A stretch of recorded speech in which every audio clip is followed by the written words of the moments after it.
Emma, look. Nathan sighed as he avoided eye contact, fiddling with the silver cufflink I had given him for his promotion dinner. You're sweet, but you're not exactly CEO wife material. The words didn't sting at first. They just floated in the air, cold and sharp like ice water. I blinked. Once. Twice. Trying to process. We were standing outside his company's holiday gala. I had spent hours getting ready, curled my hair, borrowed a friend's dress, even worn heels that left my toes numb. I thought we were taking the next step. Instead, he was taking a step away from me. You'll always be too simple. People notice. My mouth opened, but no sound came out. He kissed my cheek and walked off, toward a woman in a crimson gown who laughed like she belonged on magazine covers. I stood frozen under the lights, surrounded by murmurs and clinking champagne glasses, invisible. I didn't cry. I just turned, heels clicking on concrete, one step at a time, away from the man who had once promised me forever. Nathan wasn't always like that. Or maybe he was, and I just refused to see it.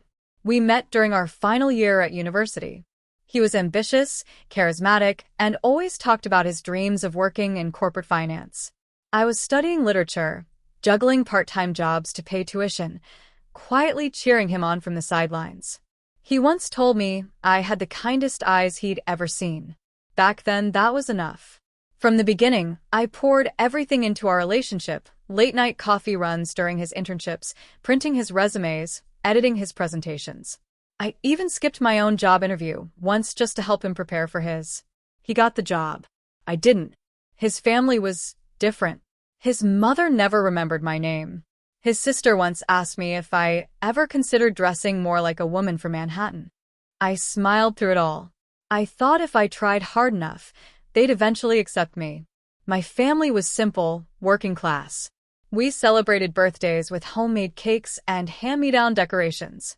Nathan's family had catered dinners with name cards and wine pairings. I remember once showing up in a floral dress to his mother's birthday. Everyone else was in black tie attire. I spent most of the evening helping the housekeeper clean up spilled champagne. Still, I never complained.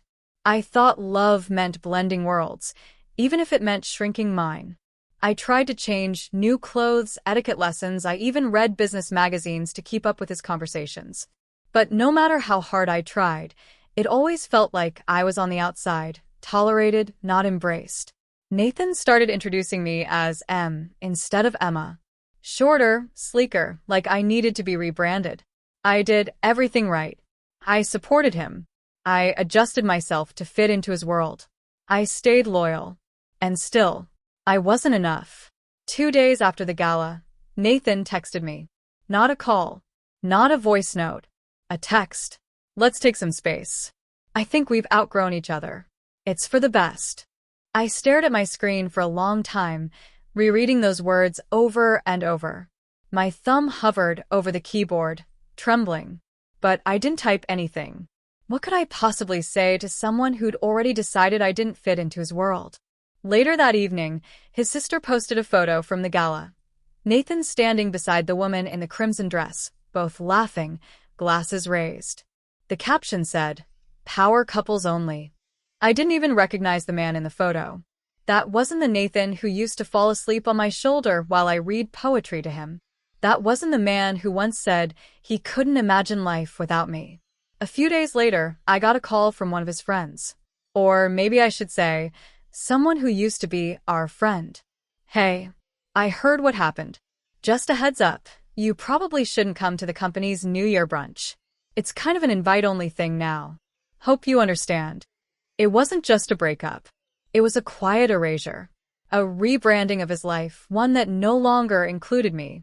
And instead of defending me, they shut me out like I was some embarrassing phase he had finally outgrown. I didn't fight it. But something in me shifted that day. I stopped texting him. No dramatic goodbye. No long message explaining how much it hurt. I just stopped.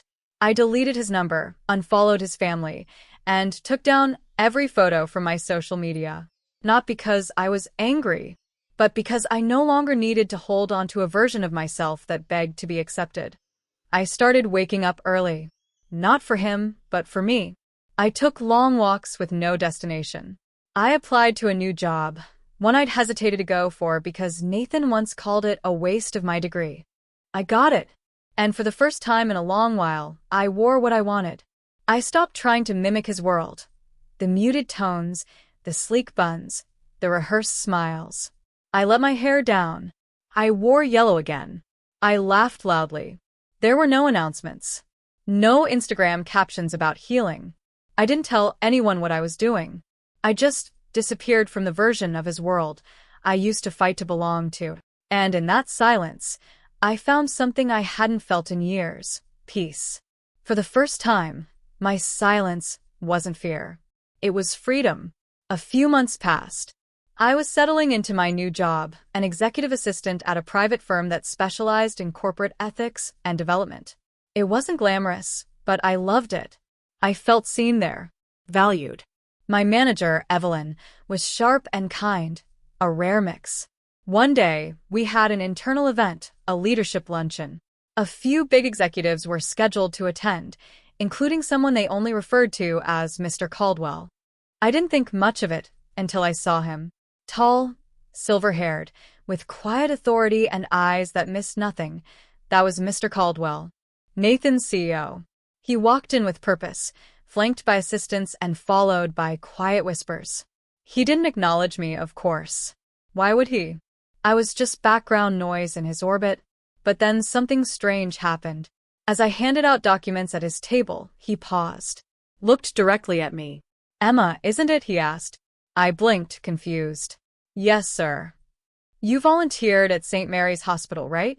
My mother never stopped talking about you. Said you were the only one who made her feel human." I froze. His mother, the woman I used to read to during her chemo sessions. She never told me her last name. She just called me her bright visitor. Mr. Caldwell smiled. A real smile. "Good to finally meet you properly." Word of that interaction spread around the office faster than wildfire. Suddenly, I wasn't background noise anymore. I was Emma, the girl who left an impression on the CEO's heart before his company even knew my name. A week after the luncheon, my phone buzzed with a number I hadn't seen in months. "Nathan." I didn't answer. Then came the texts. "Hey, I've been thinking about you. Want to catch up? My mom's been asking about you too. She always liked you. Let's not let the past get in the way. We've both grown, right?" The timing couldn't have been more transparent. He knew. Word had gotten back to him. Maybe through office gossip, or perhaps directly from his CEO. Either way, it was clear. He'd realized I wasn't too simple. I was suddenly important again now that someone important had noticed me. A few days later, his sister sent me a DM, something about clearing the air. "Things got out of hand. We didn't mean to hurt you. Family events just got complicated, you know? Hope we can reset things." Then another message, more telling. "Hey, can you take down that old photo of us from your highlights? It's just people are talking." There it was. It was never about me. It was about their image, their control. They didn't miss me. They missed having power over me. This time, I didn't respond. Not out of pettiness, but out of clarity. Their version of sorry wasn't about making amends. It was about keeping me in my place, and they had lost that place. It was late one evening when I received the email. Subject: "Thank you." It was from Mr. Caldwell. "Emma, I know this may feel sudden, but I've thought about writing this for a while. My mother passed last week. Quietly, peacefully, and with dignity. I wanted you to know that during her final days, she often brought up your name. Said you reminded her that even in pain, kindness still exists. That you sat with her, spoke to her like a friend, not a patient. You gave her joy when medicine couldn't. I never got to thank you. Until now. If you're ever open to new opportunities, I'd be honored to discuss a position more in line with your talent and grace. My team will be in touch, but no pressure. Just know, people like you don't go unnoticed forever." I stared at the screen, tears streaming quietly down my cheeks. I had spent so long trying to be noticed by the wrong people. And here, someone who owed me nothing saw everything. A week later, I was offered a personal liaison role within the executive branch of his firm, traveling, negotiating, working on real projects. It wasn't just a promotion. It was a rebirth. On my first day in the new position, I walked into the boardroom and there he was. Nathan. He looked stunned. Pale. He was now one of the mid-level managers reporting to my husband's team. Because yes, over time, Mr. Caldwell and I grew closer. Shared grief turned into friendship, and friendship evolved into something deeper. He saw my soul before he ever fell for my face. We married in a quiet ceremony on the coast. No designer gowns. No media. Just peace. And love that didn't need to be earned by changing who I was. It happened outside a charity gala nearly a year later. Nathan caught me just as I stepped out of the car. He looked different, older, uncertain, holding onto a glass like it was the only thing grounding him. Emma, he said, as if my name was suddenly precious. I didn't flinch. I just looked at him. Calm. Still. I've made mistakes, he continued. I was young, stupid. I didn't see you clearly back then. But I do now. I really do. I waited. You look incredible, he added, voice softer. Happy. I nodded. I am. There was a beat of silence. Could we maybe talk sometime? Just talk. For a moment, I thought of all the versions of me who would have said yes. The one who cried herself to sleep. The one who second-guessed every outfit, every word. The one who kept shrinking just to stay in a shadow. But I wasn't her anymore. No, I said gently. But I wish you peace. He blinked, like he expected a scene or a second chance. But there was no anger in me. No bitterness. Just closure. I turned and walked into the building where my husband, the man who saw my worth when I wasn't trying to prove it, waited with his hand extended and a smile only meant for me. No fireworks. No revenge. Just freedom. Looking back, I'm grateful he left. Not because it didn't hurt, it did. Deeply. But because it forced me to stop chasing people who only valued me when I dimmed my light. It made space for something better. Someone better. There's a strange kind of power in not explaining yourself anymore. In walking away without bitterness. In choosing peace over performance. If you're watching this and you've ever been called too much, not enough, or not the right kind, I want you to hear me. You don't need to be remade to be loved. The right people will see you clearly without you having to beg for their attention. Sometimes, the most powerful thing you'll ever do is stop trying to prove your worth to those who never deserve to hold it in the first place.